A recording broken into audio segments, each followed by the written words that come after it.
Assalamualaikum warahmatullahi wabarakatuh. Selamat datang di channel YouTube Vicky Firdaus. Kita akan membahas tentang database menggunakan Oracle. Di tahun sebelumnya kita sudah membahas tentang teori 5, praktikum 4 dan lain-lain pada awal. Kita akan masuk pada praktikum 5. Masih tetap dengan dosen pembimbing kita Pak Rengga Asmara.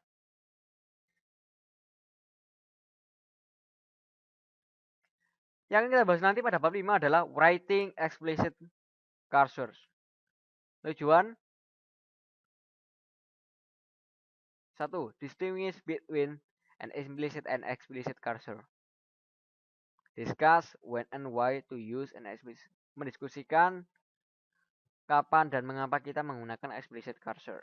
Menggunakan PLSQL record variable write a cursor for loop. About cursor. Okay. Setiap SQL statement execute by the Oracle server has an individual cursor associated with it. Implicit cursor, explicit cursor. Jadi setiap Oracle server pasti selalu atau berkaitan dengan implicit cursor dan explicit cursor. Oke, gambaran dari explicit cursor function. Jadi ada cursor, active set, dan langsung mengarah ke tabel. Itu namanya cursor. Controlling explicit cursor. Bahwa dari declare untuk membuat name Oracle area, kemudian open identify the active set, fetch, load the current row into variables. Dan jika kosong, fetch lagi, jika tidak close.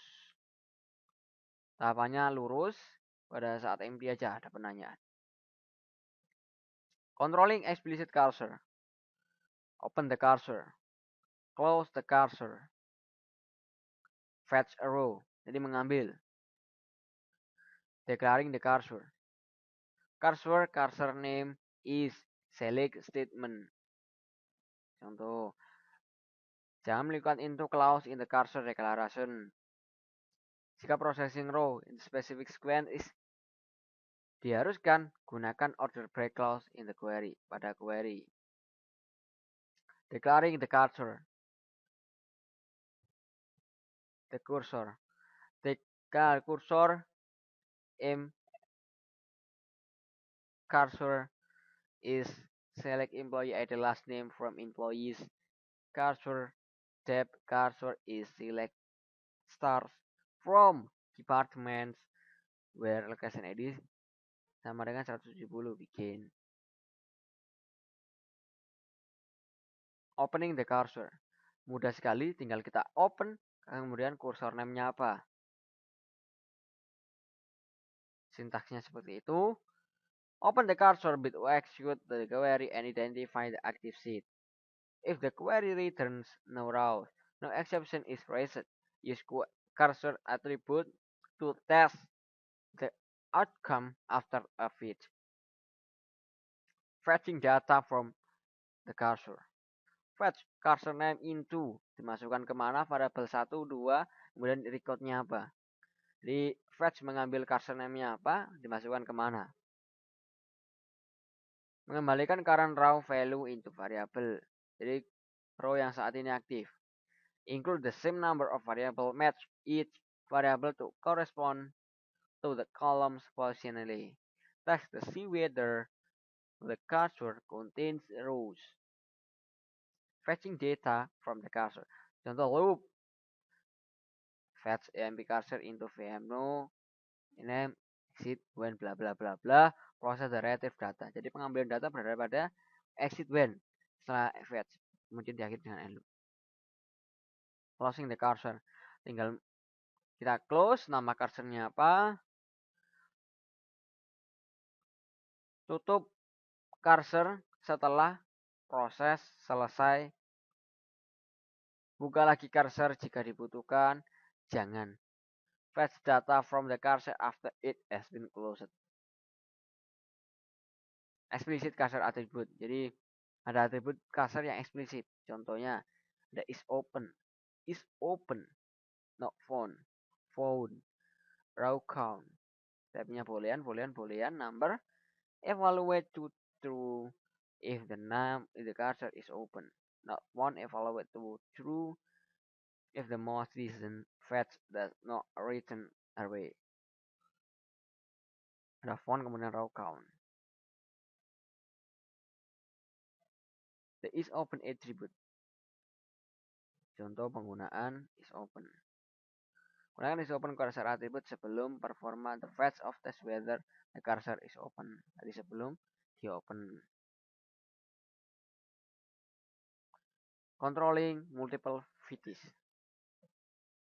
Process several rows from explicit cursor using a loop. Fetch a row with each iteration. Use explicit cursor attribute to test the success of each fetch. The not found and row count attribute. Use the row count cursor attribute to retrieve an exact number of rows. Use the not found cursor attribute to determine when to exit the loop. Declare VM no employees, contohnya seperti ini. Jadi cursornya bisa dilihat seperti ini. Cursor, emp, cursor, is, select apa. Kemudian jangan lupa di open. Dan setelah itu ditutup. Cursors and the code. Dari hasil kode di atas menghasilkan namanya ini.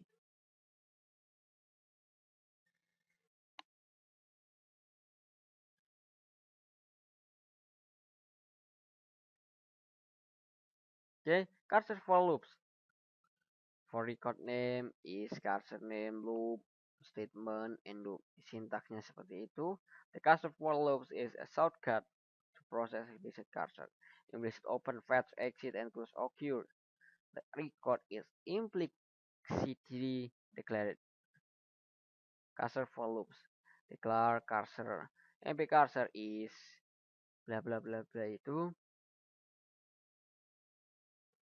Jadi cursor for loop itu di sini bisa dilihat.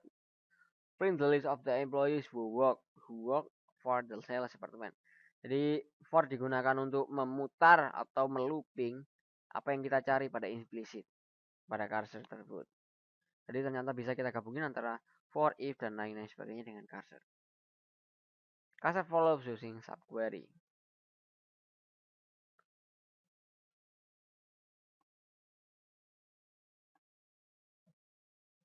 No need to declare the cursor. Contoh.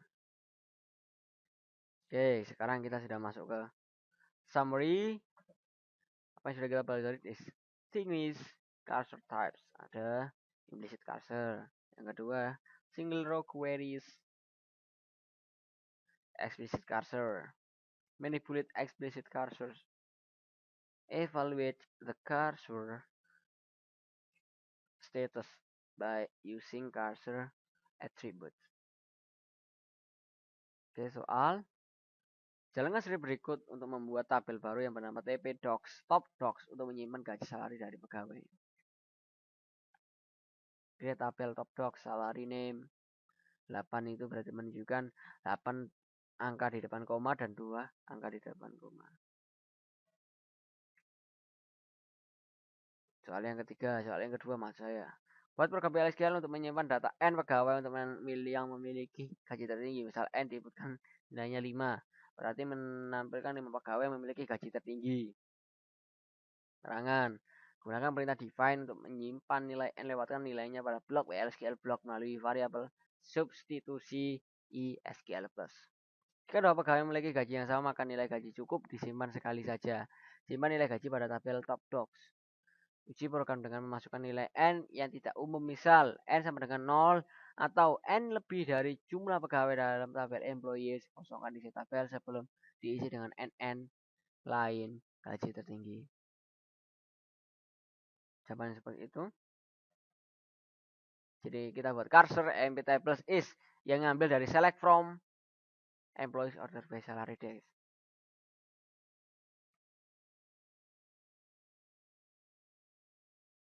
Jika vflex sama dengan 0, maka insert into top tax value empirical salary, vcount sama dengan vcount plus 1, jadi dinaikkan 1 biar semakin naik berarti semakin memungkinkan untuk cepat selesai.